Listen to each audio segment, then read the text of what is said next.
Yeah, you can go live, Henry. Copy that. From now on, you don't have to wait for me to tell you. Not a problem. But basically, welcome to our live stream. Shot? Is that the shot there? There it is. Our patient is having multiple discs fixed with the Deuk laser disc repair. And the first disc I have to get to is L5-S1. That is the hardest. We're doing L5-S1 on the patient's left. Everyone agrees? Left? All right. Anyway, United Healthcare Optum, which is a division, subsidiary of United Healthcare Group, owns hospitals and doctors. They are the largest employer of doctors now in the nation. And they are putting their competition out of business, which is the other hospitals. They're all going bankrupt because of their behavior with respect to payment of bills and authorization. Do we really need to make loud noises like that? And it's crazy what's happening in healthcare right now. That an insurance company gets to put its competition out of business by owning its own hospitals and doctors, paying them properly, but underpaying the competing hospitals so that they go out of business. All right, what do you think, Jordan? Do you think we're looking at a really bad orbital difference? Or do you think that that's just okay? Sean? That's better. Oh, I think that's better. Yeah, much better. Let's do a little more or a little less because we're still off by 1.5 degrees. I don't know. I think that's worse. That's worse. I think that's really good right there. You agree? I think that's as good as we're going to get it. Let's leave it there. Let's do an AP. So, I am accessing on the left side L5-S1 first because that's the hardest one and it needs to be done first so you know where your entry point on the skin is. And then you try to get to the next one at, thank you, that's perfect. And we're going to try to get to the next one. You can see the curvature of the spine on that AP view, right, Henry? Yes, we can. All right. Very good. We were just having a conversation a minute ago about how health insurance companies are basically killing our hospitals. And Stewart Medical Center, not just Stewart Medical Center, but Stewart Health, which is how many hospitals in Stewart Health, Henry? Will you Google that? How many hospitals under Stewart, what is it called? It is Stewart Healthcare. Yeah. How many hospitals do they have? I want to say they have like 30 across the country. All right. I want to say they have 30 hospitals, 33 or something like that, maybe. How many do they have? 8. 8. That's all they have is 8? 8 in Florida. No, 8 in Florida. 8 in Florida, excuse me. How many total? 39. Says Stewart currently operates 39. Okay, there you go. And they're going bankrupt. 39 hospitals are going bankrupt, owned by Stewart. It's disgusting because they're underpaid by the insurance companies. It's basically collusion to put them out of business. And then the insurance companies have their own hospitals. So they're basically putting their competition. It's anti-competitive. I don't know why these things aren't being regulated by our government. It's supposed to be looking after the people's interest. Putting hospitals out of business is not in the people's best interest. It's in the owners of United Healthcare's best interest, but it's not in the best interest of the American people. There's $9 billion in debt. $9 billion in debt. Stewart. Anybody want to go work for Stewart? Okay. You know, I hate to say it, but payroll is probably a large part of that $9 billion. But who? They put up 31 hospitals for purchase to help them offload its $9 billion debt. So let me understand this. How many hospitals do you say they owned? I thought we had 30. How many? 39, I think. 39. And I saw another one that says 33. right, but you said in Dallas, and Yeah. They don't have that many hospitals in Dallas. It's not possible. That may be a news release from Dallas, where they're based. So they're putting how many hospitals up for sale? 31. Gosh, that's horrible. All right, folks, what are we talking about? We're talking about our health system being destroyed by health insurance companies, okay? Through their sneaky, tricky debauchery, all designed to keep money in their pockets, out of the doctors' and hospitals' pockets, so that they can be more profitable and you can be sicker. Shot? Any questions from our audience? Yes, we have a couple questions. This first one coming from Ping on Facebook, Hello, Ping. Welcome back. asking, "Hi Doc, have you treated many MMA jiu-jitsu fighters?" Ping. You're making me laugh, Ping. I have not treated many. I don't know what many is. Have you had many sparring events? All right. Ping, I don't know what many is, okay? I don't know what your definition of many is. But for me, all right, guys, left 3-4, left 5-1. Are we correct? Yes. So bilateral 3-4, left 5-1. So we're good. We're good. You see that on the AP? Yes, we do. Ping, your best chance of having a disc that's hurting you fixed is this surgery. And me. I've treated many patients, far more than any other surgeon with this treatment. Okay? So we haven't had many MMA that I know of, not professional, but this is the surgery that an MMA athlete would want. This is the best surgery in the world for somebody with back pain that's an MMA athlete, okay? This and our other procedures like the DPR for facet pain and the Deuk Piriformis release. We have the most advanced treatments in the world, okay? So this is the very best that any MMA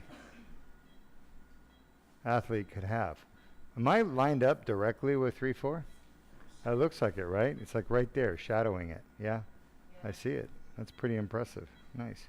Go ahead and take that off. All right. So, by the way, this is our third surgery today. The first one we didn't broadcast because it was in room 2, and we don't have broadcast equipment in there. The second one did not want broadcasting, and that was a long surgery. Like, how long was that surgery? 2 hours? That was an hour and a half on the nose. Yeah, and then this is our third surgery of the day, and this patient consented to broadcasting. So, sorry we weren't with you earlier. We wanted to be, but we always respect our patients' right to privacy, and if they don't want to be broadcasted, we don't broadcast. We still record. We don't broadcast. All right, I'm making my way around the spine. I keep hitting there we go, the bone shot. So the arthritis in this joint that I'm passing, called the facet joint, is literally pushing my needle around. And I'm trying to not let it push it around too much. A little bit of pushing's okay, as long as I can stay on target. But you see that? I don't really like that. No, you're fine. I don't like that we're that high. I want to be a little more inferior. Shot. Okay, so one of my secrets for this technique is to be low within the foramen. Shot. All right, Luis, you remember that? Low in the foramen. So when my son comes and starts doing these surgeries someday, make sure he does it right. If I'm not here, okay? If I'm passed away and moved on to a new life, shot. AP, you remind him, low in the foramen. Watch your hand. Shot. I know we got other questions, Henry. Yes. Henry, you'll remind him too, right? Yes? You like Arias. I look do. after him. Of course. I'm not here for some reason. Yes, I love that kid. Yeah. We do have a lot of questions though. I will take the questions. This next one coming from Ali on Facebook, Oh, Allie, I think it's been a while since we've heard from Allie. saying, "Hi Doc." Dr. B, we're ready. Ali said, "Hi Doc, just checking to see if your documentary is out yet." Can you give me some more numbing? Yeah, give me 1 second. We're almost ready. I lied. No problem. Yeah, so, Allie, it's a docudrama. You're doing good. We're just putting some numbing medicine. It's a docudrama that we are doing, and it is not out. We're filming next month in San Diego. We're filming in San Diego next month, and then of course you have all the, I don't know, Henry, you probably know more than me, but you have all the post filming, editing and all the The stuff. whole to do. structure of Yeah. how the production goes, Right? it takes a while, It yes. takes a while. So we're filming in summer in San Diego. So if you're in San Diego and you want to stop by and to one of our sites, you can. Maybe we have lots of patients from San Diego, right? Shot. Let me get this real quick, and then I'll be back with you. I just got to focus for a second. Shot. That looks pretty good. A little more lateral. You're doing great. Need to be a little more inferior and lateral. The scoliosis is really making it hard for me. And now this needle is moving. So let's see. Shot. Shot. I'm hitting the facet. You guys see the facet there? Jordan, show the audience the gigantic facet. Shot. Right. No, further back. You see that dark? Yeah, even further. Right there. That's humongous facet joint. Humongous. That's just from his arthritis. So, shot. Trying to get just past that thing. Oh, there we go. Shot. Let's see, we're too high again. Shot. Too high. Shot. Gotta get lower. Shot. That's a little bit better. Shot. That's a little better. Shot. How's he doing? Burned it? Shot. I feel like I'm very close here. Very close. Shot. We're getting there. Shot. Is he okay? You're doing all right, AP? Just almost there. I'm getting a front-back view with the X-ray so I can check the needle placement and position. We're very close to being done with this part. Oh yeah, looks really good.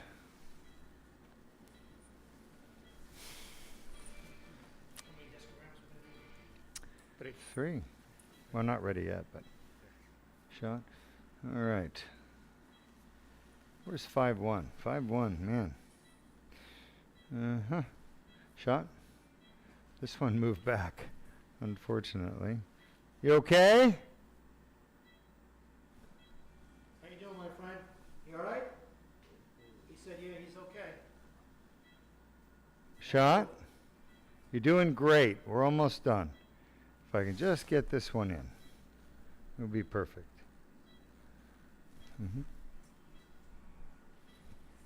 Oh, yeah, right there.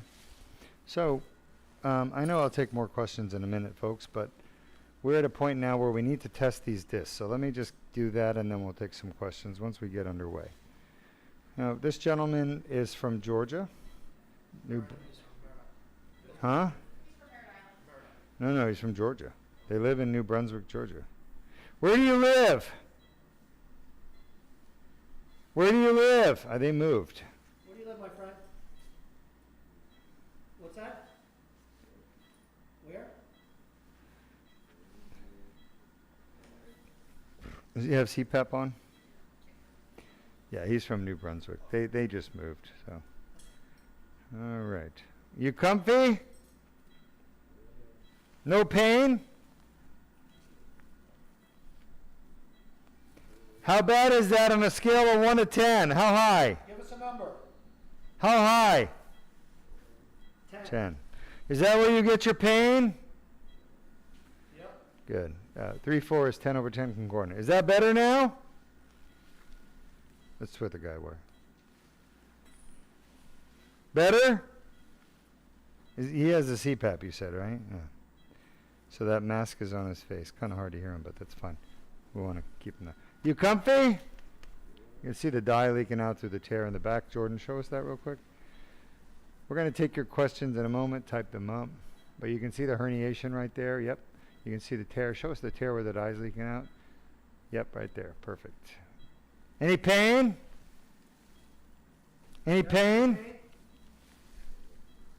You have any pain right now in your back? All right. No. No pain. Right on the end plate. That's why. I got to turn. There it is. Shot? How bad is that on a scale of 1 to 10? Give us a number. Shot. What? 20? I heard him say 20. 10. Is that where you get your back pain? All right, good. We're almost done torturing you. I'm sorry, but you're doing awesome. We found 2 out of the 2 discs that are painful, okay? Can you hear me? Can you hear me? All right. Is the pain better? Shot. How bad is that on a scale of 1 to 10? 10? All right. So 10 out of 10 at 5-1. So we're going to go put you to sleep now. Count out loud from 1 to 100. So folks, we just tested the 3 discs that I thought were causing his back pain. He's had it for years. How long has he had his back pain for? 50 years. How many? 50. 50 years? 74. Oh my gosh, this is a new record. Folks, if you're here today, back pain for 50 years. He's an older gentleman. My God, this is horrible. It breaks my heart to hear this. Because if you've ever had pain in your life, which many of you have, imagine living with it for 50 years. That changes your whole life. It's sad. So sad. I wish I had met him 50 years ago and I was doing this procedure. All right, so we know that all 3 discs are causing back pain. All 3 have a tear. We saw it. We're going to go in and fix them. Questions? Yes, this next question coming from Ping once more on Facebook, All right, Ping. asking also, can you prescribe sleeping pills if people struggle to get to sleep with the neck brace? Yes, we can. But before you go taking pills, which it's never good to take sleeping pills when you're, I think it's better to do things more natural. There is a product called melatonin. I recommend you try that first. And it's natural. We all produce melatonin. It's part of what our brain does to put us to sleep. But more importantly, there's something called sleep hygiene, which I always tell people before you go taking pills, check your sleep hygiene. What does that mean? Well, basically it means that you do things a certain way to reduce insomnia, the inability to sleep. So number 1, don't do anything in your bed except sleep. So no watching TV, no eating, no talking on the phone. Use your bed for sleeping, only sleeping, nothing else. Train your body and your mind that when you go to bed, you sleep. That's it. Number 2, don't use any tobacco or caffeine, no nicotine or caffeine, anytime like 4 hours before you want to go to bed. Okay? 4 hours. Number 3, help me out here, Berndes. You have any sleep hygiene stuff? I think timing is important.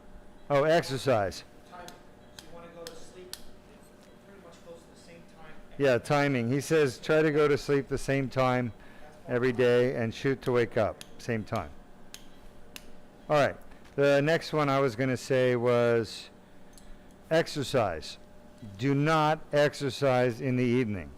Exercise in the morning. They recommend no caffeine after 12 noon. Yeah, no caffeine after 12 noon.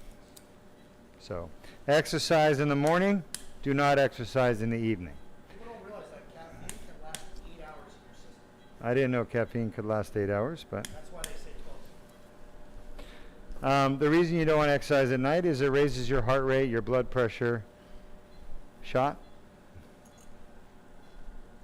So those are sleep hygiene, It also and you can Google sleep hygiene and see what else there is, because I'm sure I didn't name everything. Point is, do your sleep hygiene because those are good for you. Try melatonin if you can. And then if you... temperature of the room is playing a big role. Room temperature, colder, Yes. warmer, colder room. They actually looked at a study of men that sleep. Dr. Berndes says colder room Yeah, they looked at temperature. Yeah, Seems to be better. thank you.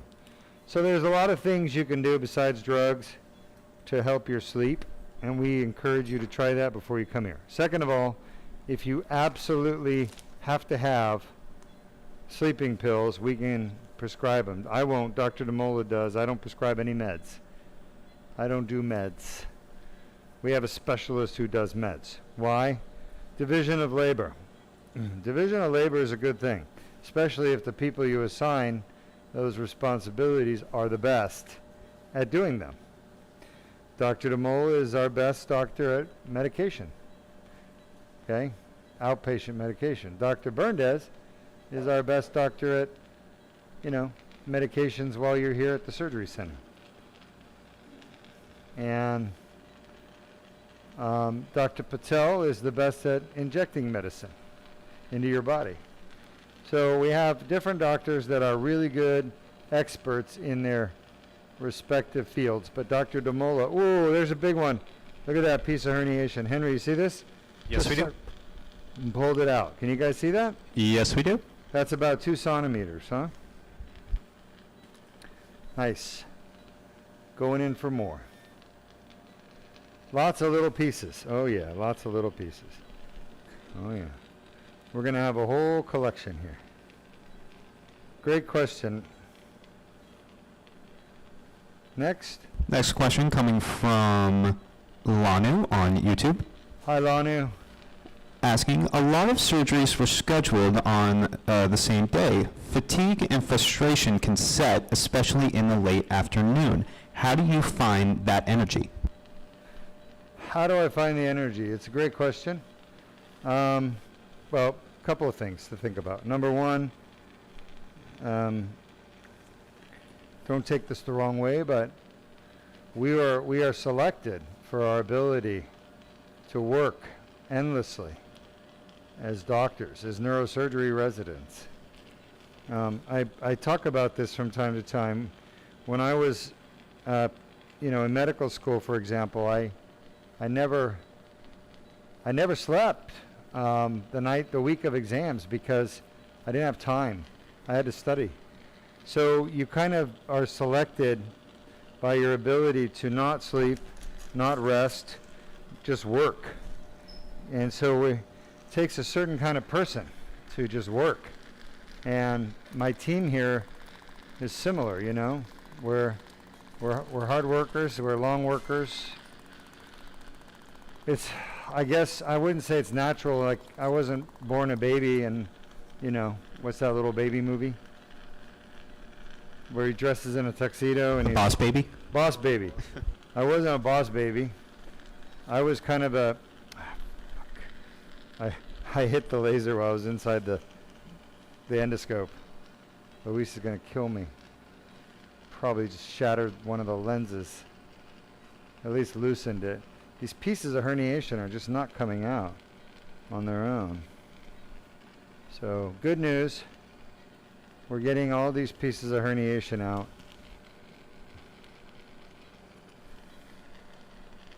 But bad news is not easy.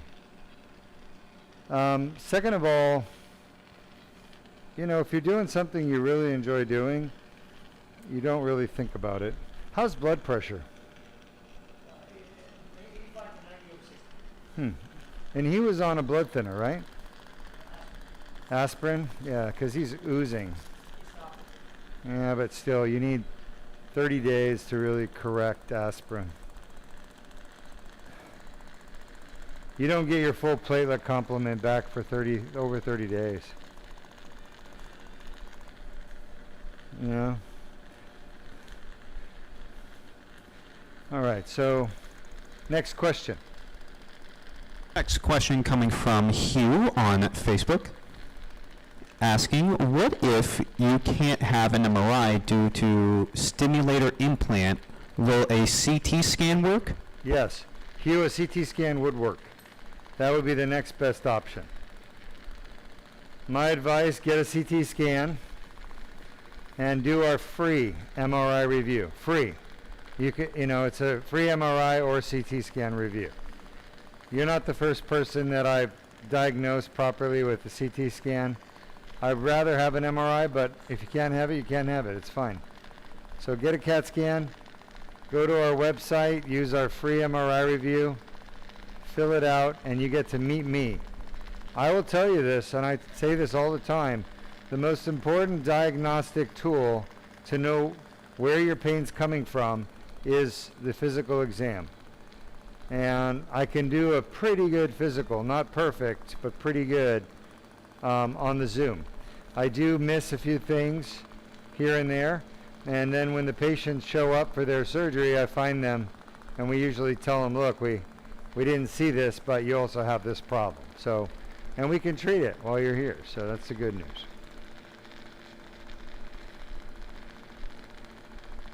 Next question. How's he doing? Yeah, thanks. I'm not worried too much about it. I just want to make sure it's low enough. All right, let's get the grabber. Next question, Henry. Next question from Ping, once more on Facebook, asking, how long does it typically take for bone spurs to appear? Is it similar to calcification, that it's minimum 1 year? Yeah, that's correct, Ping. Bone spurs take about a year or longer than a year to appear. They do not happen right away. I'm just wondering, why are you asking? There's way too much emphasis put on bone spurs by people, Grabber. And I understand why, because there's a lot of misinformation about bone spurs out there. And there's a reason for that, and that is that doctors like to show bone spurs because it freaks patients out, and then it makes the patient want to do the surgery that the doctor's telling them to do. So these surgeons and doctors use bone spurs to convince patients not to wait, but to get their surgery done. I think it's dishonest. I don't do that to my patients ever. If the patient has pressure on their spinal cord or nerve and it's being damaged, that's a reason to have surgery. If the patient has pain that doesn't go away on its own, it's not due to the bone spur, that's for sure. That's a reason to have surgery. So there are reasons to have surgery, and bone spurs are almost never a reason to have surgery. I mean, I can think of actually bone spurs are not a reason to have surgery. I'll just leave it at that. There's no reason to have any treatment because of bone spurs. Bone spurs are not something that need treatment, okay? Bone spurs are never something that needs treatment. Bone spurs are a finding on your MRI or CAT scan or X-ray. They're something that we see. They are not something that needs treatment. They're not pathological. They indicate a process that could be pathological, like spinal stenosis, degenerative disc disease, inflammation, spondylosis, whatever. But they themselves are not pathological. Bone spurs are not pathological. Huh? Yeah, we don't do cosmetic spine surgery. Nobody should be. But these doctors into surgery. You'll never hear me telling you, get surgery because you have a bone spur.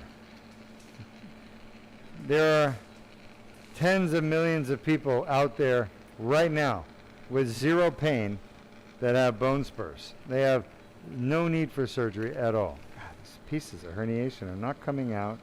They're driving me crazy.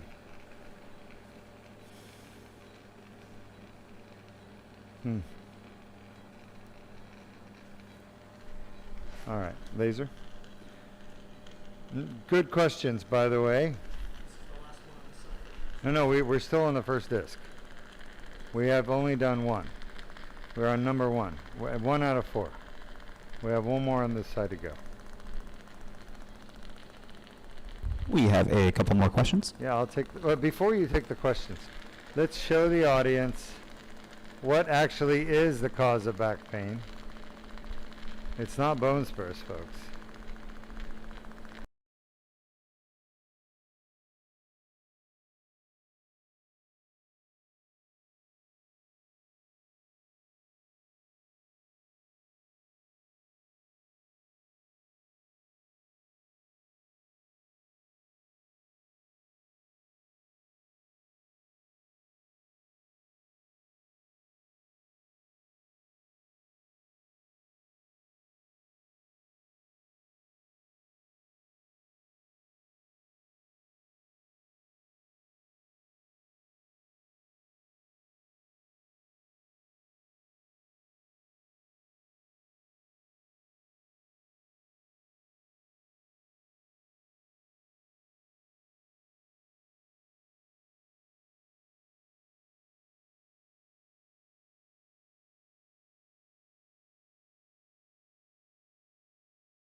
We are on the last minute of this disc surgery, and then we'll move on to the next one. We will take questions, but I want Henry to show you what exactly are we doing with this laser, and how does this surgery really work? Henry, you want to show them how the Deuk laser disc repair works? Not a problem.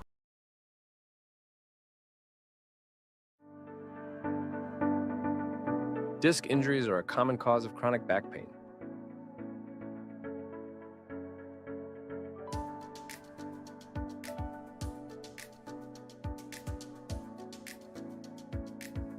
The inflamed annular tear causes back pain. A 1/4-inch sized skin incision is made. A small tube is inserted with no damage to the bones or soft tissues.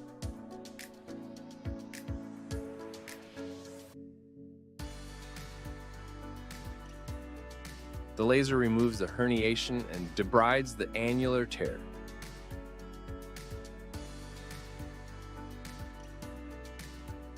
The annular tear heals on its own after the procedure, which can take up to 12 months.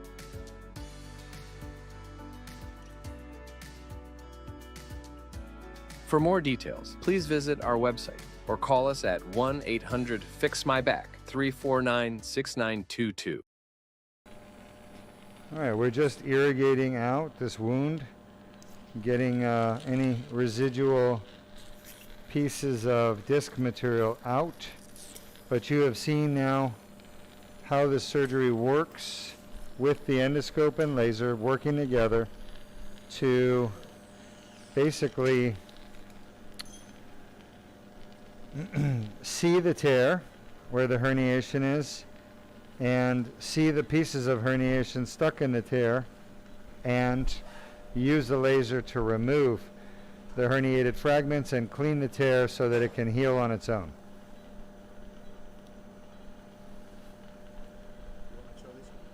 Oh yeah, let's show the herniations. Just go ahead and come in, Jordan. Take a look at the pieces we got out of the first disc. These are just the first disc, and this isn't even all of it. This is about half of it. Okay? You guys see this, Henry? Yes, we do. We got more pieces like all here, right? So, you know, a lot of them float out and go down the bag, so we don't get them all. to display, but we do get some. All right.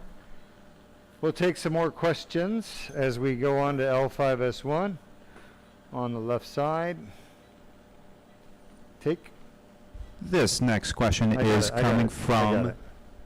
this next question coming from Nat on YouTube, Hi, Matt. asking, "Hi there. For those with paracentral disc protrusions, is it ever a concern of hitting the spinal cord, and what would the expected recovery look like?"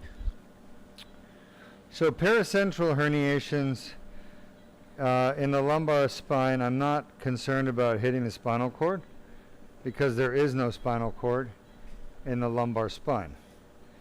So maybe you're talking about cervical or thoracic. Cervical, no problem. You know, we get through the disc into the paracervical herniation, get it out with a laser. Thoracic, yes, there's more risk of hitting the spinal cord in a thoracic herniated disc. That's why, you know, patients need to make what's called an informed decision. Do they want to take the risk? Do they want to have the risk of the surgery in order to have the benefit of the surgery? Okay? There is no benefit without some risk. And fortunately, with our thoracics, we've had 0 complications. Shot? We've had a really good success rate.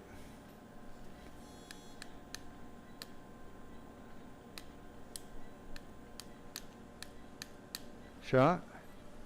Take? Go ahead.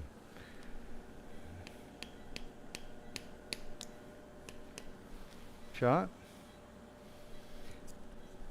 Great question, though. The spinal cord ends at L1. Most commonly. It's different in everybody. Some people it's T12, some people it's L2, but in general it's L1, L2.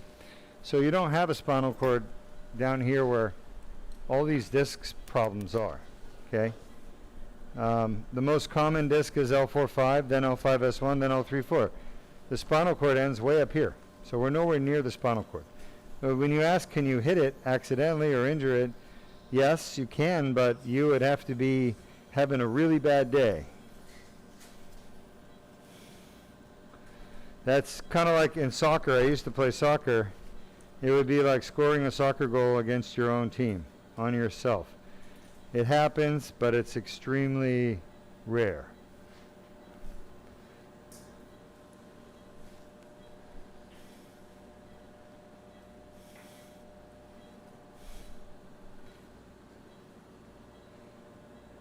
Next question, Henry.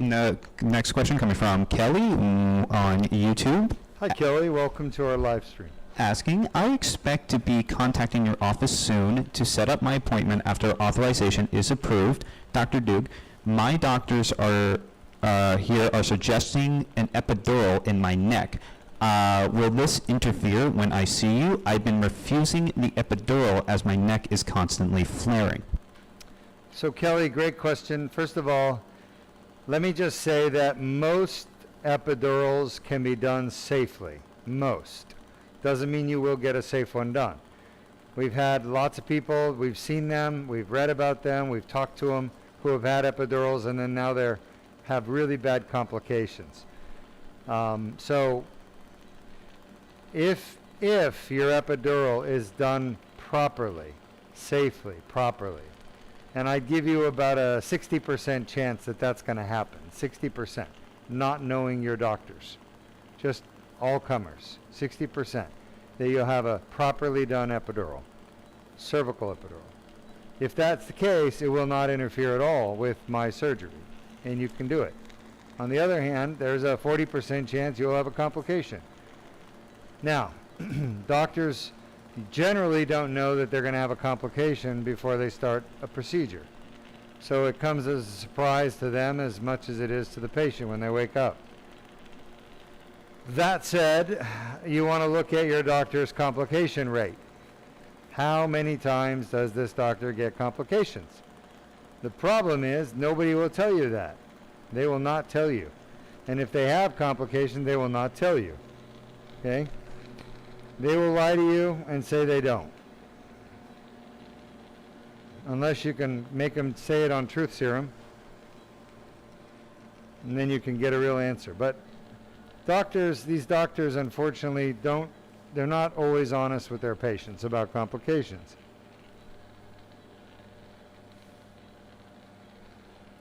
So, I hope I answered your question. As far as your insurance goes, we do have a free MRI review. And if you haven't done it yet, you may want to consider it. It does not require insurance authorization or any insurance to do our free MRI review. We don't charge you or your insurance. Okay? Everybody can get one free MRI review as long as you're nice. And if you want more than one, you can pay for it. We have a fee. It's like $99.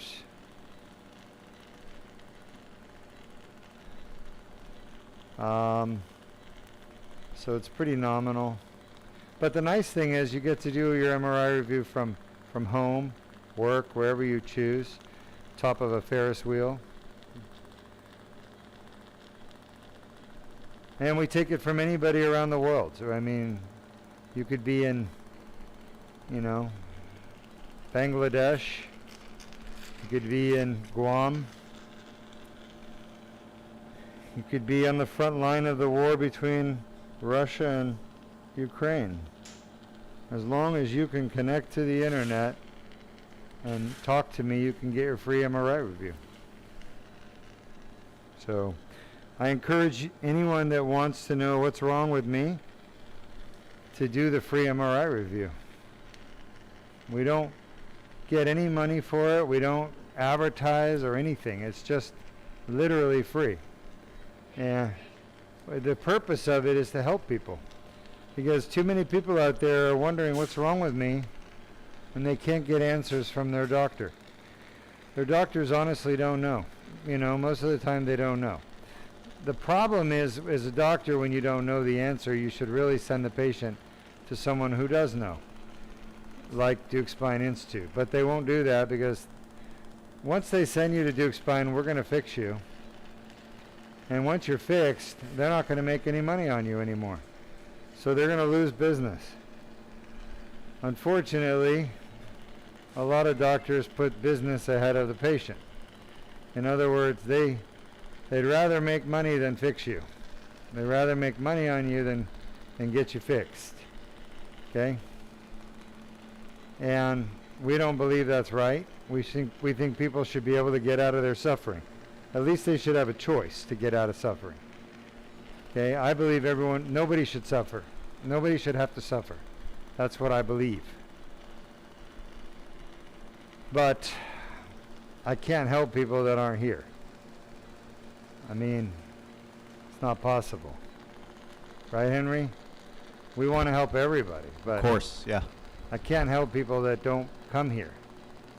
So we do everything we can do to help people, and we make it as easy as possible to get help by having our free MRI review. Basically, we're giving you a free consultation from the comfort of your home so you can get answers. And then if you want to get fixed, you come here. If you don't, that's fine. But either way, you get your free MRI review. So do that. Okay? All right, next question. Next question's coming from Ali, once more on Facebook, Ali. asking, Doc, are you familiar with Eagles syndrome and have you dealt with it? Yeah, I am familiar. No, I don't treat Eagle syndrome. You need an ear, nose, and throat doctor. ENT, ear, nose, and throat. So I have never treated it, but I am familiar. It's a very rare situation. You need to make sure you have the right diagnosis before you go through surgery to get it fixed. All right. Great questions. We're almost done. I got another 2 minutes on this disc. You can see how this disc looks different. It's very, very collapsed. Very full of not bone spurs, but calcium deposits. Okay, I'll show some of those to you in a moment. We just gotta cool the laser. Having a lot of fun cleaning up this herniation here. That's a calcium deposit. You guys see that? So Yes, when the laser, the tip of the laser, see how it's like crusty right there? It looks like the frosting on top of what is that cereal? A Captain Crunch? Frosted Flakes. Frosted Flakes or Yeah. Captain Crunch. Okay. That's calcium. That shouldn't be there. Your body lays it down as it's doing inflammation. It tries throwing everything it can at this herniation, trying to get it to go away. So it throws down scar tissue, it throws down cells, inflammatory mediators, pepperoni pizza slices. And then, when all else fails, it calcifies. Take some of my calcium and go away. Maybe calcium was an old primordial form of remuneration. Metabolic remuneration. Think about it. Think about that. How bizarre is that? No one's ever thought of that before. Right? Like we deal with currency all the time. We make trades, right? You go to McDonald's, you get a cheeseburger, you give them $2.50, whatever it is. You get a cheeseburger. They get money, you get the burger, right? Maybe calcium forfeiture is the way that it's like an old way of, appeasing an enemy. Like, okay, take my calcium and go. Like if somebody breaks in your house, take my jewelry and go. Leave me alone. Don't harm me anymore. So this could be the body's way of trying to do a forfeiture. Compromise, a negotiated settlement.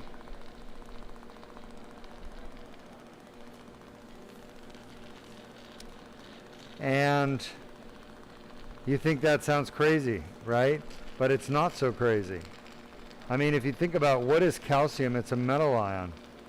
And calcium is very important, what's called metalloprotein, for metalloproteins. Okay, it's a ligand for metalloproteins. And I'm a biochemistry major, so we study metalloproteins. And metalloproteins are these enzymes that are so important in the human body. For everything we do, all of our cellular functions use metalloproteins. Okay, one of them, for example, is heme. It's basically red blood cells. Yeah, red blood cells don't carry oxygen. It's the heme group inside the red blood cells, which is a metalloprotein. And it's got iron as the ligand, iron as the metal. But calcium is another form of metal, just like iron. And imagine if calcium was used as a currency by cells a long time ago. All right? Kind of like we use money today, And this disc, this inflammatory system's old. It's been around. Maybe it's saying, fight, fight, fight, kill, kill, kill. Shit, I can't kill this herniation, so you know what I'll do? I'll just give it some calcium. Maybe it'll take the calcium and leave. Right? Crazy, isn't it? But maybe it is. Maybe it is. Maybe that's the basis of these calcium deposits here that the body lays down in an effort to get rid of the herniation. Anybody want to comment on that? We need like an evolutionary biologist, evolutionary biochemist to be watching, contributing to our live stream. All right, next question. Next question coming from Ahmed on YouTube. Ahmed. Asking, Doctor, what about recurrence disc prolapse after this type of surgery? Yes. Ahmed, it happens. We have 1%. We've done over 2,000 surgeries. We now have 20 patients that reherniated. 20. 20 out of 2,000. That's 1%. So what causes it? Typically, it's heavy lifting and bending at the waist. Heavy lifting, bending at the waist too soon. Patients don't restrict themselves properly after surgery. You see, Ahmed, I want you to look here. You see that hole right there? That is the annular tear. I've cleaned it from top to bottom, medial to lateral. The herniation's now gone. That will seal. But until it seals, you can reherniate. So I tell all my patients, do not do heavy lifting. Do not do bending at the waist, you know, for the first year. No bending for 3 months, 3 months, and no heavy lifting for 1 year. After 1 year, the disc will be healed, that tear will be healed, and they can do what they want.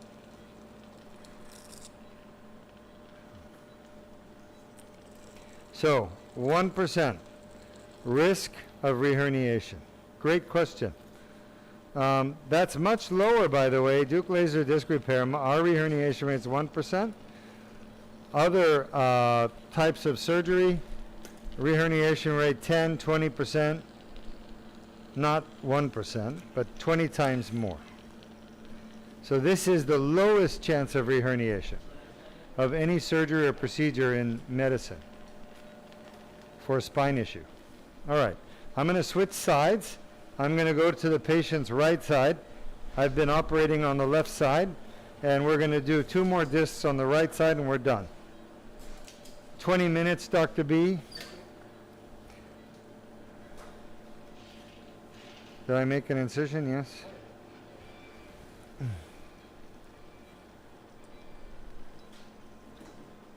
Shot?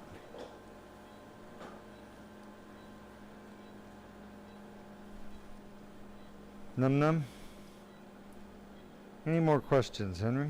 Yes, we have 2 questions. This next one coming from Ping, once more on Facebook, Yes, Ping. asking if someone has pain in their elbow, forearm loss of dexterity, and pain in the hand, what discs are the likely cause of this? Pain at the elbow, loss of dexterity. It is not a disc that's causing those symptoms. It is most likely either ulnar neuropathy or tennis elbow. Again, you need a diagnosis, not a guessosis. We don't make medical treatments based on guessing. We make them based on a diagnosis. And you would need to have a diagnosis made. What? So, but to answer your question, it's not a disc. Discs don't do that. Discs don't cause elbow pain. Assuming we're talking about the same thing. Shot?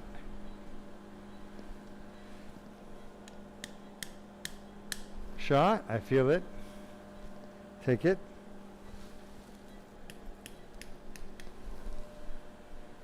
Perfect. Now I've pushed the dilator through that tear. Remember the tear earlier I just showed you 5 minutes ago? That tear here still has the herniation in it. So I just pushed the dilator through the tear, pushing the herniation back into the annulus, into the disc, and now we're going to go take the herniation out. And we're going to clean the tear. That is the essence of Deuk laser disc repair. Transforaminal, endoscopic disc, not discectomy, but herniectomy and annular debridement. Any other questions? Henry, keep them coming. Yes, this next one coming from Lanu, once more on YouTube, Lanu, how are you? asking, has any staff ever stayed overnight at the facility because of fatigue? No. No, Lanu. No, Lanu. Nobody has stayed here overnight. Not that I'm aware of. Huh? Luis says once, not because of fatigue. Oh. No, Hurricane? What? No, waiting for instruments. Waiting for Extra instruments. for the next day surgery. So basically, there was a surgery the next day, and these instruments were arriving at night. We needed to have them processed sterilely. So it was out of total dedication to the patient care that one of our staff, Luis, I think, stayed. He received the instruments at midnight and then put them in the autoclave and process them so they would be ready for the patient the next day. I live 2 miles away. If I can't make it home, we gotta get another. Yeah. Dr. Berndes says he lives just 2 miles away, so he said that he's getting home no matter what. No, but we don't work our staff like that. Our staff are hardworking, but we make sure they get rest. Oh, that's a good herniation. There it is, Henry. Look at that. See that? Yes, we do. So that's a biggie, right? Yes. Luis will size it up for you.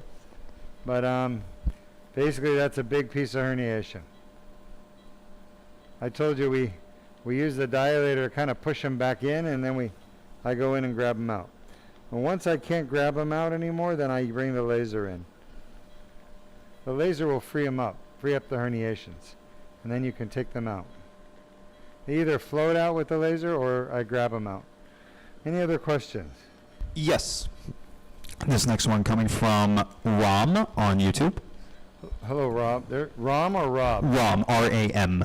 Ram. Okay, here. There's another big piece of herniation. Yes, Ram. Asking Dr. Deuk, are there any conditions for which you use the interlaminar approach? Can the transforaminal approach be used for all disc herniations? Yes. So, great question, Ram.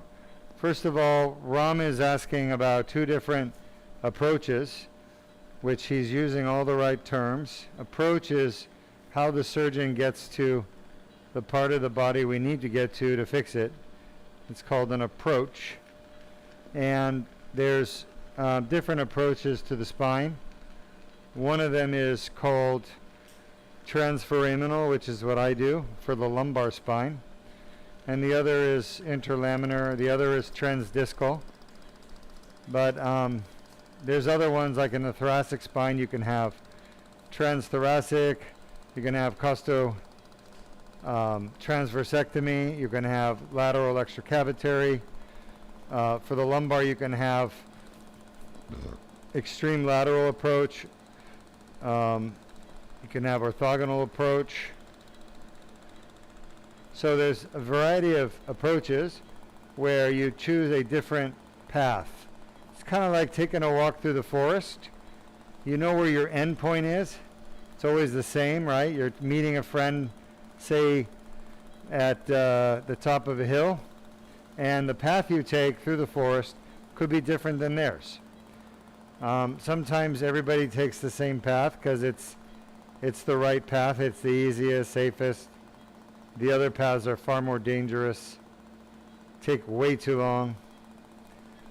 But it's the same thing in surgery. We all, as surgeons, we all choose a path to do the surgery. And when it comes to the lumbar spine, which is what we're operating on the most, I always do everything transforaminal. I don't do interlaminar. Interlaminar, folks, means you're destroying the spine. You cannot go interlaminar without destroying ligaments and bone and facet. It's not possible. When you destroy ligaments, bone, and facet, you are weakening the spine, making it more prone to having instability, complications, and requiring additional surgery like fusion. I don't see a need for that, unless I wanted to do more surgery for some reason, other than for the benefit of the patient. So, Ram, the answer is no. I always go transforaminal. I've only had probably 1 out of 50 patients that I couldn't get it at 5-1, L5-S1, because of the facet is too large, or the body is just the way their body habitus is, But if you're good and experienced, you as a surgeon should be able to do transforaminal every single time. If you're not, then you do interlaminar. So, do I know how to do interlaminar? Yes, of course. Interlaminar, folks, is like transforaminal is like, I hate to say this, but let's say being a Formula One driver. You're driving a Formula One car. It's the best. Interlaminar is like driving a GT car. You know? But if you talk to the GT car drivers, they all think they're the best drivers in the world. But we know who the best drivers are. It's not the GT drivers. Sorry, I had to make a race car analogy there. For those of you who don't like racing, I apologize. But the point I'm trying to make is interlaminar is for surgeons who can't do transforaminal. It's really what it comes down to. GT driving is for drivers who can't drive open wheel. Okay?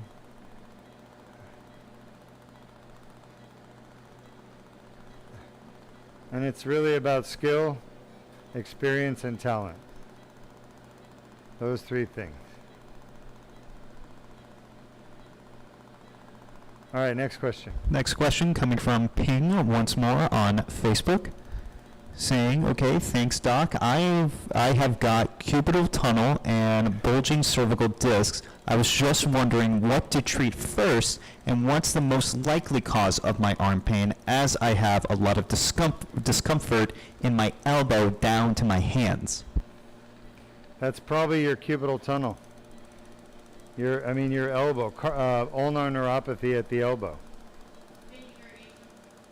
That's probably what's doing it. That's what I would treat first.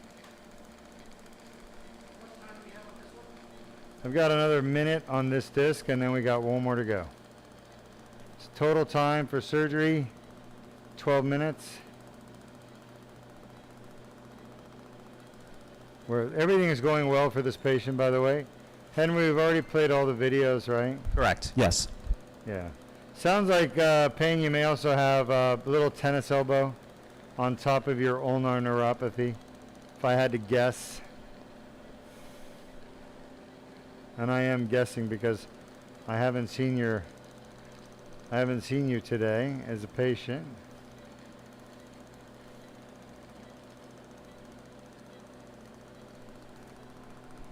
These are the last fibers of the annular tear. This is all herniation, the blue stuff. I want to try to clean out as much as I can. For those of you who have never watched the surgery, you got the tube. We will never get 100% of the herniation. Not just me, but any surgeon. It's not possible. Surgery is not supposed to be done to get 100% of the herniation. Surgery is done to get rid of symptoms, to make the patient feel better, function better, have a normal life. That's why we do surgery on the disc. We want to get rid of their back pain and their leg symptoms. We're not trying to make the disc look pretty. We don't do cosmetic back surgery. If you want your MRI to look pretty, go somewhere else. Don't come to Deuk Spine. We want you to feel good. We're not here to make your MRI look good. I say that because I want people to really understand fixing backs is not about fixing MRIs. It's about fixing backs. And we're the only place in the world you can go to get it fixed properly. Now someday there will be a lot of surgeons copying what I do. Very soon, actually. Sooner than you may all think. Can't disclose why.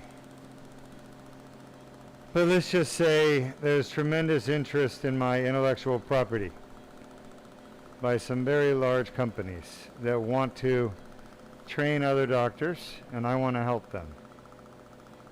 So see if we can make that happen. They'll train doctors all over the world on what we're doing. Every pain management doctor that are out there, that will be their goal, to use my techniques. So we're probably just a few years away from that reality. Then pain management doctors can travel to Deuk Spine, be trained, and then go home, wherever they are around the world. But I have some requirements, and some of them include that I do the training here with my team. So they're going to have to fly into Orlando and train. Well, yeah. Fly into Orlando, at least. Maybe come here or stay in Orlando. We'll see. All right, any other questions? I'm about 10 seconds from being done. Yes, we have another question from Ram, once more on YouTube. Asking, thanks Dr. Deuk. One more question. How commonly do your patients experience CSF leak when you are performing surgery on them?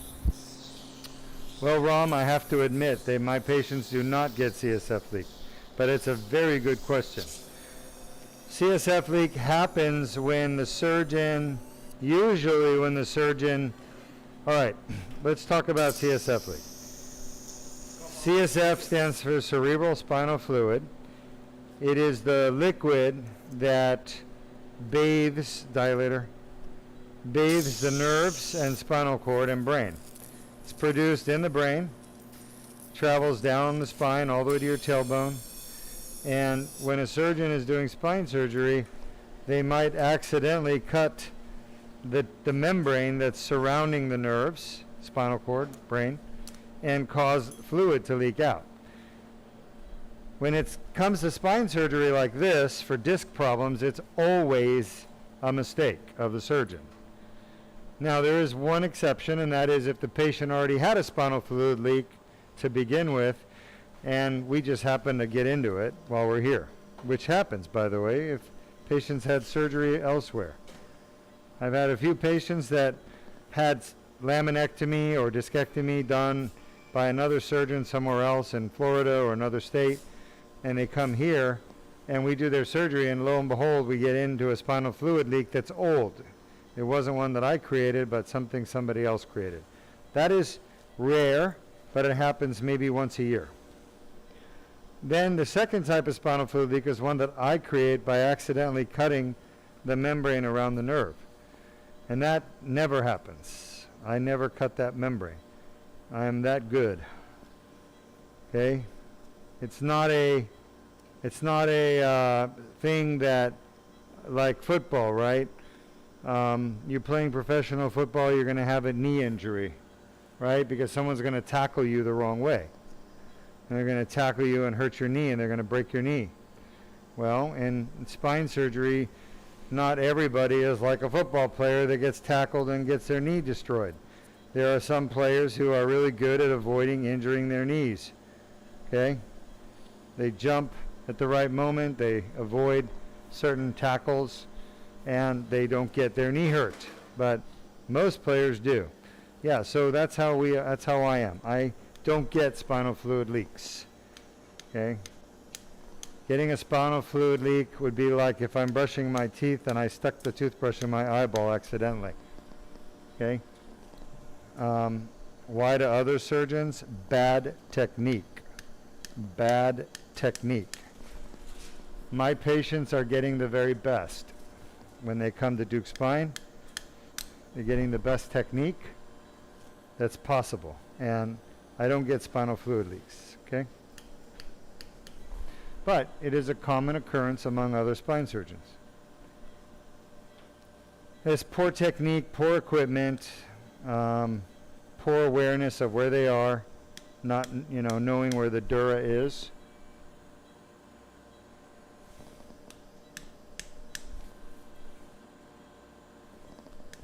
Done. Yeah. So part of it is the technique we have, folks. We are literally in a place where the nerve is not. It's called Cambin's triangle, named after Dr. Parvis Cambin, P-A-R-V-I-S Cambin, K-A-M-B-I-N, the inventor of the transforaminal technique back in the late 80s, early 90s in Pittsburgh. And Dr. Cambin recognized that there was a area you can get in to the spine just underneath the nerve root that's exiting. It's called Cambin's triangle. and it's in the foramen. It's in the bottom half of the foramen. So that's the technique I use, okay? And I don't get spinal fluid leak. In the cervical spine, I stay away from the dura. I know where it is. I've done 1,000 ACDF surgeries, and each one of those I fixed 2 discs on average. So that's really 2,000 discs. Maybe now with the laser I've done another 1,500 discs in the neck. So I've done 3,500 disc surgeries in the neck. When you do that much surgery and you're that familiar, really, really familiar with the anatomy, you don't make mistakes like that. Okay? So, no CSF leaks for me. Now, but that doesn't mean other doctors don't have them. They do. We are just about done. 5 minutes, Dr. B. Our last surgery, by the way, is going to be a single level lumbar, DLDR, and a piriformis release. So the last patient not only has a painful disc in their back that we're going to fix with the laser, they also have a painful torn piriformis muscle. What is the piriformis muscle? It's a muscle that is small. It's actually totally unneeded, not necessary muscle. It's located in the buttock. If you take your finger and point to the top of your butt cheek, that's where it is. It runs, sideways from your tailbone over to the top of your hip. And it's the 4th most common cause of chronic back pain. 4th. After the disc is 1st, facet is 2nd, sacroiliac joint is 3rd. Most doctors will do a shot as a treatment. The shot will wear off if it even works. We were treating piriformis syndrome for many, many years with just shots. You start with steroids. If the steroids work, but they wear off, which they always do, then you go to Botox.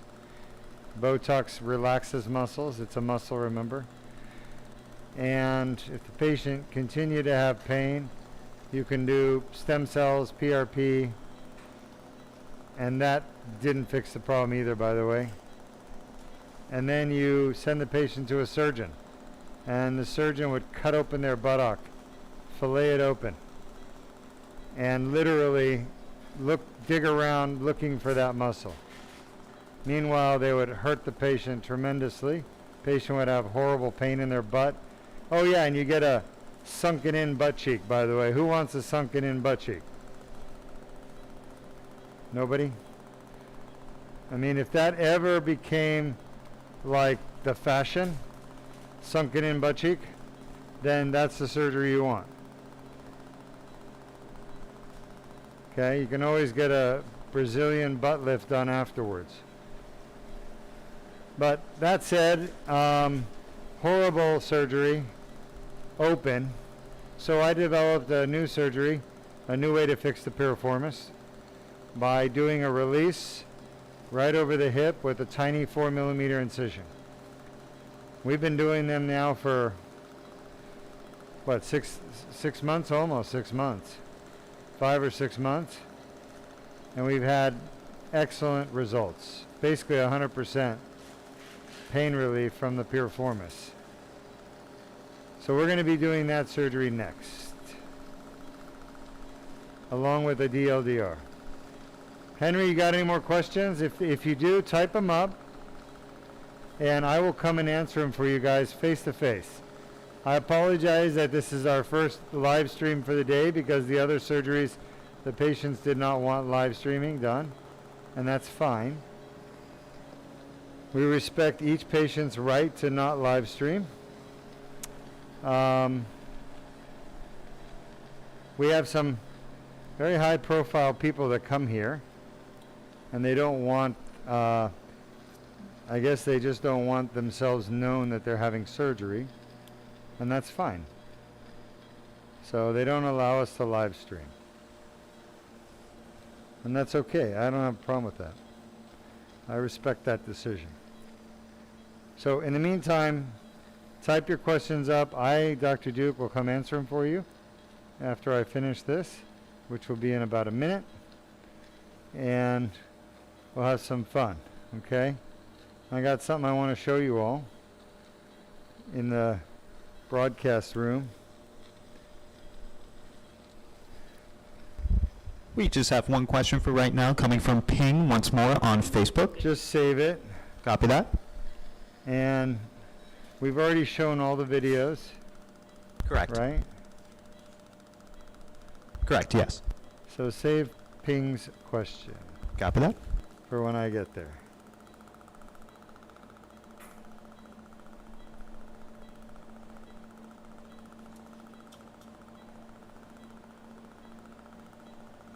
And if you have a question out there, type it up. I'll come answer it for you. There's the end of the disc. Right there.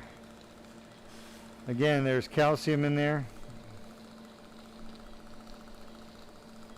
See how the laser does its job? That laser is, by the way, precise to 1/20th of a millimeter.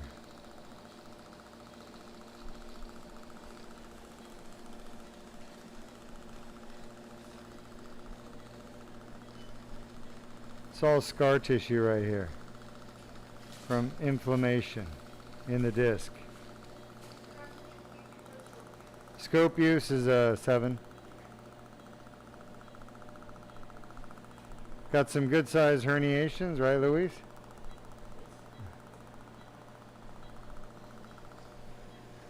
We'll make one last grab. We're done. That's the nerve up there at 12 o'clock called the traversing nerve root. Surrounded by a little bit of fat and some veins. Looks beautiful.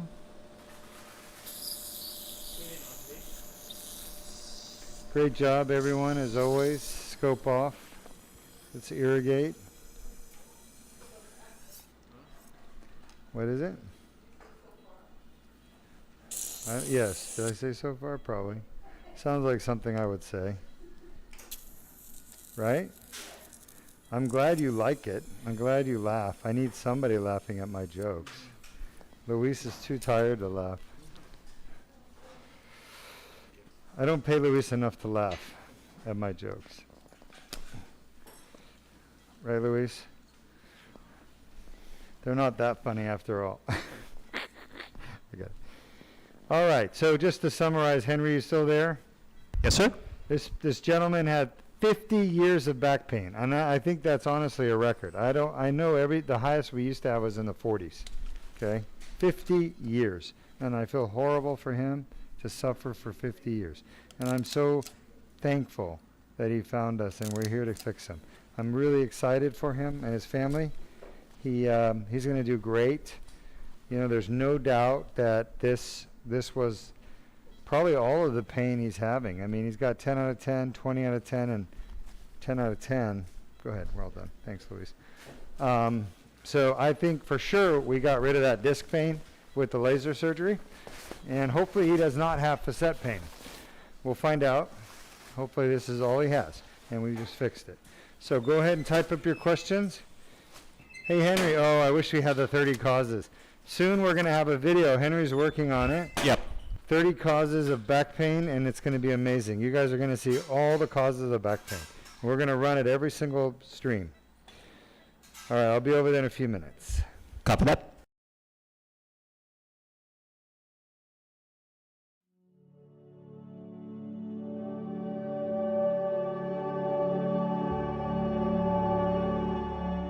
It is a great day. I'm actually had an opportunity to meet one of my fans on YouTube who has been following our surgeries for a long time and asked incredibly intelligent and insightful questions about spine care. Made the decision to come here with his wife from Phoenix to actually get his back fixed the right way. And I'll let him tell you a little bit about it. Do you mind sharing your story about your lower back? Not at all. I mean, it's a long story, but no, I don't mind. Originally, I'm an Army veteran, originally hurt my back in the Army, continued to herniate and have disc treatments. I had a discectomy in 2008, scar tissue built up after that, then went to a spinal stimulator in 2013, went to another spinal stimulator in 2016. I've had every back lower lumbar procedure you could think of. I've had medial branch blocks, I've had an RFA, bilateral RFA, I've had all sorts of treatments. Did they work? Epidurals.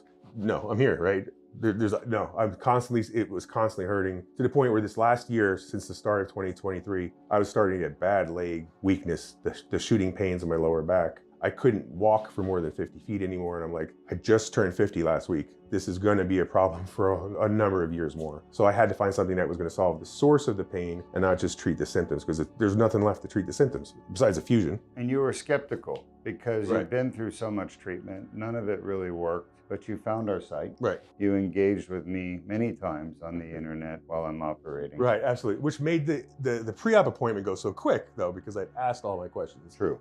So that helped. It definitely helped. So what made you decide to come to Deuk Spine Institute? Just so I can like annoy everybody around me again, because I'm no longer going to be in pain. That's a good thing. Like really, I can do things with my family again. So that's Yes, good. you can. So you had your surgery done yesterday, less Yeah. than 24 hours Absolutely. ago. Here you are, pain-free. Yes. Did you expect that? I've seen other testimonials, so I knew it was possible, right? But I'm like, no, there's no way. Oh yeah, pain-free. Do we have you on morphine and oxycodones and any No. pain medications? You gave me the 9 Robaxin, I took 1, and Yeah. that was last night before I went to bed, and no, nothing else. Robaxin's a muscle relaxer. It lasts 6 hours, so it's already out of your system. Yeah, So no pain meds. No. You're here walking around, outpatient surgery. Yes.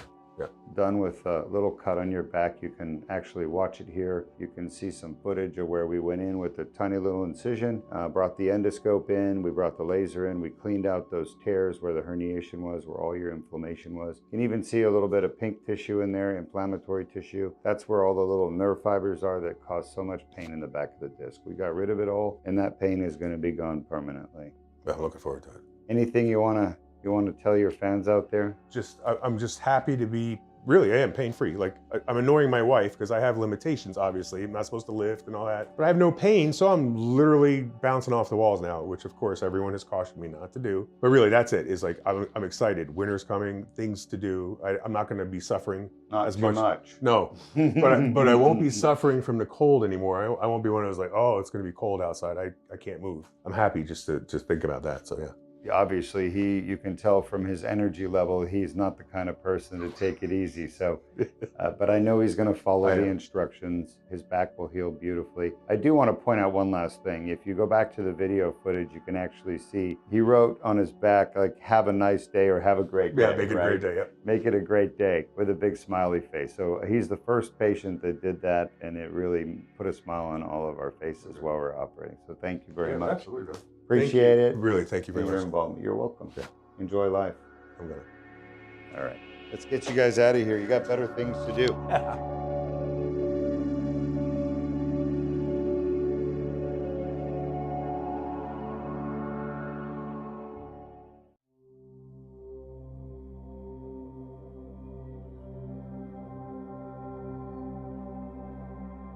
I'm here with a gentleman who came to the Deuk Spine Institute with horrible back pain, pinched nerves, symptoms down your leg, weakness, numbness, and using a walker. He's been struggling now for quite a while. You had the Deuk laser disc repair done yesterday in the morning. We went in with the laser and we cleaned out 2 discs that were really causing pain in your back. They were herniated and starting to degenerate. How do you feel today? 10,000 to 50,000% better. Absolutely wonderful. I can't even, it's hard to explain. Going from not being able to walk 5 feet to being able to almost just walk around the block. It's one day. I mean, it's 24 hours. It's incredible. And when did you realize you had this relief on your back? Yesterday, when I got home and got settled down, and there was no pain. There was no pain in the back. There was no pain all the way down the leg to the big toe. It was like, where'd the pain go? It just dissipated. And that's after surgery. So usually you feel like there's surgery, there's going to be some pain. No pain. I can't even explain it. Well, you're doing a good job. What was life like before you had the Deuk laser disc repair surgery? I didn't want to live this way. There was no way I would never want to live that way. Never want to, no. Excruciating pain. I mean, can't sleep, awake all night. The pain was constant. It never left, but you got so exhausted from feeling the pain that you would finally fall asleep. I would finally fall asleep anywhere from an hour to 2 hours at the max. And 2 hours was a gift. And that's all night long. I had to sleep in the room by myself because I would have kept my wife awake all night. I was just miserable. The most misery I've ever felt. I met your wife. She's a lovely lady. She's by your side all the time. Yes, sir. It's hard when you have so much pain. It takes... All right. Sorry to cut that lovely testimonial short, but wanted to just take your questions on this surgery. We just treated a gentleman from New Brunswick, Georgia, and they used to live here locally, and he had back pain for 50 years. Can I just say one thing? There's no reason for anyone to have back pain for 50 years anymore. We now have the technology to, number one, diagnose where it's coming from, and number two, fix it. And not only fix it, but we can fix it with a 7mm incision or a 4mm incision or both, just depending on what's causing it. Number one cause of back pain, folks, is a herniated disc. Number one cause, chronic back pain. If you've had back pain for more than 2 weeks, that disc is 85% of the time that's the cause. Now, when you injure your disc, you also injure your facet joint. But facet joints are painful less commonly than the disc is. The disc is almost always painful. So facet joint pain is the second most common cause of back pain. The third is where your tailbone connects to your hip bones. It's called the sacroiliac joint. Got a right and a left. That's the third most common cause of back pain. And the fourth is the piriformis muscle, which is located in the top of the buttock, bottom of the back, and we're going to be fixing that next. So, disc, facet, SI, piriformis, 4 causes of back pain. They account for 99% of chronic back pain. It's real easy to figure out what each person has. Now, if the person doesn't have the pain when I'm checking them, how can I possibly make the diagnosis? I can't. So, that's something a lot of people don't understand. And I get it. I understand why people don't understand. It's because it doesn't make sense, right? I mean, after all, modern medicine should have answers for everything, but we don't. We don't have the answer for obesity, cancer. We don't have the answer for why isn't there a diagnostic test that can be done that's going to tell you where somebody's back pain is coming from? Well, there is a way to know, and that is at Deuk Spine Institute. We have a proprietary test called the Deuk Spine Pain Map. And we're going to be rolling this thing out in the next year. And it starts with a 30 causes of back pain animation, which Henry and I are working on. We're going to release that on our YouTube channel Friday or sooner. Yeah. And it will literally show you guys exactly where back pain comes from. Like 99% of it. And you can visualize it with your own eyes. And that is going to be the beginning of a self-diagnostic tool that I've been working on for a couple of years. It's going to require AI, but not ChatGPT AI, but AI that I create with a database that I create from my knowledge and experience. Exciting stuff. Who's next? This next question coming from Ping, once more on Facebook, asking how much is the MRI review after you already had one already? It's confusing as I had carpal tunnel surgery and I'm still getting discomfort all over the forearm and all my fingers, which kind of made me think it's my neck, but I'd rather treat my cubital tunnel first if it's most likely that. I may need to do the MRI review again. So Ping, couple of things. First of all, just because you had carpal tunnel surgery doesn't mean it went well. All right, there's a lot of doctors who do carpal tunnel surgery and they don't do it right, and the patients end up still having problems. So question one in my mind is, what did that surgeon do when he was in your palm? Carpal tunnel surgery, by the way, is a pinched nerve right here that runs through the palm into these fingers, and it pinches the median nerve. You go in, you make a little cut here, and you unpinch the nerve by releasing a tendon that runs across the wrist this way. A lot of surgeons do it wrong because they don't understand how to do it properly. So it's possible you still have carpal tunnel syndrome. I would get a new EMG in a couple of weeks and see if you still have it. If you do, you need it redone. You need it done by somebody who knows what they're doing, like me. Second of all, the cost of the MRI reviews on all of our teleconsults are $99, $99. Not even $99.99, just 99 bucks. And we do them a lot. So you're welcome to schedule that. Just talk to Sam and she'll arrange it for you. Now we do offer a free additional MRI reviews for patients that are having surgery and have committed and are coming here and getting surgery done. Next question. Next question. Oh, before we go anywhere, I do want to say one thing. I mention it all the time. Insurance companies are destroying healthcare in America. That's really the big theme. And here's another example. Can you guys see this? Yep. Really well, actually. Hospital operator files for Chapter 11 bankruptcy. Yes, Dr. Berndes. So, Mr. We're alive. It's good? Yeah.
All right. Sorry about that, folks. I just had to have a talk with Dr. Berndes. But I wanted you to see that this is important, folks. It made the front page of the newspaper, but you didn't hear about it in the news. Okay? This is a very big hospital system called Stewart Healthcare. They have 33 or 38 hospitals in the United States. They are going bankrupt. They are not the first hospital to go bankrupt. We are seeing a tidal wave of hospital bankruptcies, and it's all due to one thing. You will hear all kinds of distracting pieces of information in the media. I'm telling you right now what's doing it. It is the insurance companies are not paying the bills for medical treatments to the hospitals, to the doctors. It's forcing doctors out of business. It's forcing hospitals out of business. They don't care as long as they dry up the hospitals and doctors so that you people, you patients, don't have access to care. Because if there's no hospitals and doctors, there's no bills to pay, which means they get to keep all the money that you give them every month as a premium. They get to keep that money as profit. And there's nobody stopping them. There's nobody regulating them. It's been going on for 20 years now. It's getting worse. There are millions of denials for treatments every day going on in America. And you, the public, need to know the truth because you are dying and you don't even realize it. And you think I'm being dramatic about it, but I'm not. Okay? There is no way to be over dramatic about this fact. As a matter of fact, it's number 2 in my series of docudrama that I'm going to raise awareness of in the world that are help if number 1 hopefully goes and gets picked up, but who knows, you know. You never know what the streamers will do. I mean, for all I know, the streamers could be bought and owned by insurance companies, in which case they're not going to show my docuseries. So one way or the other, we're going to get it out. People need to know the truth. You guys are in a stranglehold, like a python choking a victim, and you don't even know what's going on. It's got you, and hospitals are closing, and I'm scared. I worry about my kids, you know. My kids might be okay, but I mean, there's a lot of people who can't afford to travel to other countries for care, can't afford to pay out of pocket for medical care. All that's supposed to be paid by the insurance companies, and they're raking in billions in profits because they're not paying for your medical care. They're denying it. It's putting hospitals out of business. Stewart Healthcare, look it up. They're huge. They should not be going bankrupt. They've been around for years. They had a great model. They have great doctors. They have great hospitals. They should not be going out of business. The insurance companies are destroying our healthcare system. You guys have to do something about it. Otherwise, you're going to have no healthcare. You're just going to die when you get sick. I don't know about you, but I don't want to die when I get sick. Next question. Next, last but not least, coming from Lanu, once more on YouTube, asking, that patient had back pain for 50 years ago, but Deuk's treatment didn't exist at that time. What were his options in the 1970s? Yeah, Lanu, great question. In the 1970s, there were a few visionaries that were treating back pain. Excuse me. One of them was this product called chymopapane, which was around in the 70s and 80s. And it's basically a derivative of papaya. It's an enzyme that eats up herniated disc. The doctors would inject it into the disc and it would chew up the herniation and soften it up, liquefy it, and that would help people a lot. It was done by pain management doctors. That's probably would have been his best option. The other would be find a time machine and come to Deuk's spine. So, all right, we're done? That is it. That is it. One more surgery to go. We're going to start with the DLDR 5-1, then we're going to stop. We're going to restart with the piriformis syndrome.